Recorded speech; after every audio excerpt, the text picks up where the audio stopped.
channel YouTube ini. Seperti yang sudah dijanjikan di video sebelumnya, di video berikutnya kita akan membahas lebih spesifik lagi mengenai karakter DISC ini. Nah, pada kesempatan kali ini kita akan membahas sesuatu yang menarik, yaitu mengenai emosi. Bagaimana setiap karakter ini ternyata punya cara yang berbeda untuk mengungkapkan emosi dan punya trigger yang berbeda-beda mengapa setiap karakter ini bisa emosi. Penasaran kan? Mari kita simak. Yang pertama, dominance. Si dominance ini adalah orang-orang yang berpikirnya rasional. Mereka adalah orang yang berpikir aktif dan langsung cepat mengungkapkan apa yang mereka inginkan.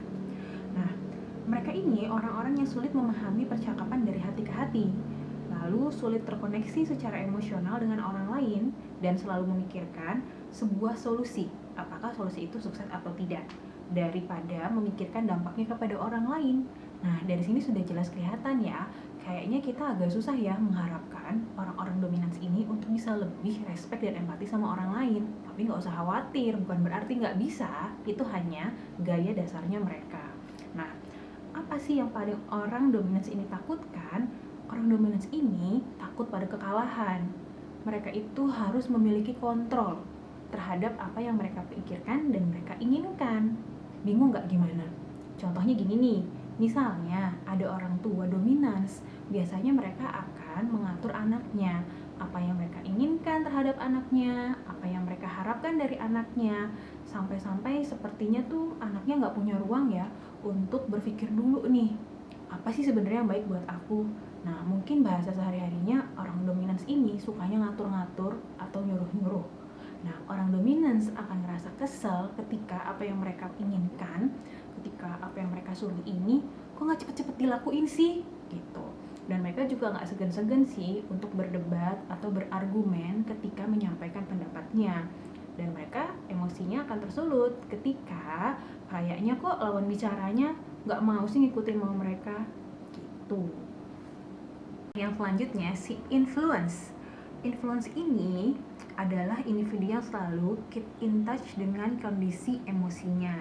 Dia adalah orang-orang yang tidak ragu untuk berbagi apa yang dia rasakan. Dan dia juga tidak berlarut-larut dalam kondisi sulit, biasanya orang-orang yang cepat move on aja. Nah, kelemahannya ini adalah mereka orang-orang yang suka oversharing dan cemas kalau tidak bisa berbagi rasa dengan orang lain. Nah, apa sih yang paling ditakutin orang influence ini? Mereka takut terhadap penolakan. Gimana tuh contohnya? Misalnya orang-orang influence ini sedang berbagi rasa, merasa aku lagi kesel nih, atau aku sebel banget nih, dan mereka sangat takut ketika rasa itu ditolak, karena mereka merasa terancam dan merasa tidak diterima, serta merasa tidak diakui ketika emosi yang mereka rasakan itu ditolak atau diabaikan. Nah, ini yang biasanya suka memicu mereka makin kesel. Nah, pada dasarnya kan mereka orang-orang yang oversharing, yang suka berbagi rasa. Makanya yang mereka butuhkan adalah diterima aja rasanya. Misalnya kita ada orang influence, lalu kita punya pasangan nih, mungkin harus ngomong sama pasangannya, kalau aku ngerasa kesel atau aku ngerasa bete, diiyain aja dulu, gitu. Begitu juga ketika kita punya anak yang influence, ketika mereka bereaksi dengan rasa yang kayaknya kelihatannya agak lebay gitu ya, kayaknya mereka butuh didengerin dulu deh. Nah, setelah mereka tenang, setelah mereka mulai bisa mengendalikan diri, barulah nanti kita ngobrol lebih dalam sama mereka. Nah, jadi yang suka memancing emosi mereka adalah ketika mereka tidak punya wadah untuk menyampaikan apa yang mereka rasakan, tidak punya tempat untuk mereka menyampaikan apa sih emosi yang sedang mereka lalui saat itu. Nah, yang dibutuhkan agar emosinya terkendali adalah diterima dulu saja perasaan dari si orang influence ini. Nah, selanjutnya yang ketiga adalah si steadiness, si orang yang menyukai kondisi yang aman dan nyaman. Nah, steadiness ini punya kecenderungan konsisten dan stabil dalam berinteraksi dengan orang lain. Pembawaannya netral dan dapat survive dalam berbagai situasi yang ada. Nah, orang steadiness ini paling takut dengan perubahan yang tiba-tiba. Mereka agak susah bekerja dalam situasi yang menekan cukup besar. Kenapa? Karena mereka orangnya stabil. Mereka orang yang menyukai punya kebutuhan akan rutinitas. Jadi ketika mereka bekerja dalam tekanan yang besar, biasanya mereka akan merasa nggak nyaman. Dan apa sih yang membuat mereka emosi?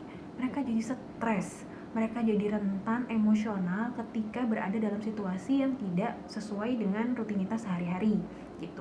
Kalau misalnya kita punya anak nih yang steadiness, biasanya anak-anak ini suka dengan rutinitas yang stabil. Dan kalau belajar, kita nggak bisa nekan mereka untuk harus langsung mengerjakan semuanya sampai selesai. Dan itu akan membuat mereka merasa emosional karena mereka merasa tertekan. Begitu juga ketika kita mungkin adalah pribadi yang steadiness, kita juga harus mengkomunikasikan pada pasangan atau pada keluarga bahwa kita adalah orang yang menyukai merasa nyaman dengan rutinitas yang ada. Jadi kalau ada perubahan, disampaikanlah jauh-jauh hari supaya kita nggak ngerasa stres dan nggak ngerasa emosional gitu. Yang keempat adalah compliance. Nah, siapa yang sudah nungguin compliance? Compliance ini adalah pribadi yang empatik, mudah memahami perasaan orang lain, juga optimistik, mudah berubah moodnya apabila tidak sesuai dengan suasana hatinya. Dan compliance adalah orang yang mudah panik.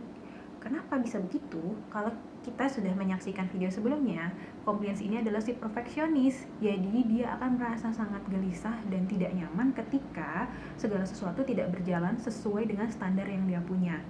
Nah, orang compliance ini paling takut membuat kesalahan dan dia punya kebutuhan semuanya terstandar dengan baik. Nah, orang-orang compliance ini akan merasa emosi, merasa cemas ketika apa yang sudah direncanakan tidak berjalan semestinya.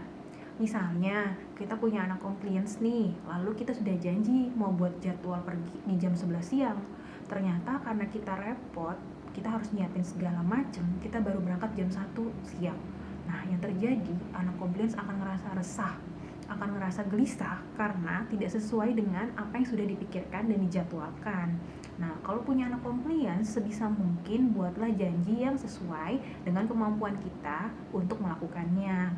Nah, kalau kita pribadi yang compliance, kita bisa ngomong ke pasangan kalau jangan merubah-rubah segala sesuatu yang sudah dibikin, karena itu akan memacu kegelisahan orang-orang compliance. Itu. Oke, gimana penjelasan singkat tadi? Sekarang kita simpulin ya. Kalau orang dominance itu agak mirip dengan orang influence. Mereka adalah orang-orang yang mudah mengekspresikan emosinya. Si dominance ini kalau lagi kesel, orang lain mesti tahu dia lagi kesel, dia lagi marah. Nah, kalau influence ini juga sama. Bedanya, influence ini merasa bahwa dia adalah pusat dunia, sehingga orang lain tuh perlu tahu loh kalau dia lagi kesel. Orang lain perlu tahu dia lagi marah. Malah kalau bisa orang lain ikut merasakan apa yang dia rasakan. Karena tadi dia oversharing dan suka membagi rasanya dan berharap orang lain ngerasain hal yang sama seperti yang dia rasakan. Nah, sedangkan yang kedua, compliance dan steadiness ini punya karakter yang sama. Mereka memendam emosinya. Bedanya apa? Bedanya kalau orang steadiness biasanya mereka ketika kesel, marah, menarik diri, lalu mereka coba mengendalikan, tidak lama mereka akan lebih baik lagi. Nah, kalau compliance ketika mereka kesel atau marah, menarik diri, mereka butuh waktu yang cukup lama untuk mengembalikan moodnya. Entah mereka akan diem, masuk ke kamar, menyendiri, baca buku, dengerin musik. Pokoknya mereka perlu sekali waktu khusus untuk menenangkan diri mereka. Oke, itu tadi perbedaan emosi-emosi dari 4 karakter tadi. Nah, kalau masih merasa pengen tahu kita itu ada di dominance, influence, steadiness, atau compliance, silakan hubungi kami di IG di bawah ini. Nanti kita akan ngobrol lebih lanjut kira-kira parents ada di mana sih. Nah, video selanjutnya juga akan menarik nih. Kita akan membahas antara gaya belajar atau gaya komunikasi ya. Nah, kalau mau tahu, ikutin ya video kita selanjutnya. Jangan lupa like, komen, dan subscribe.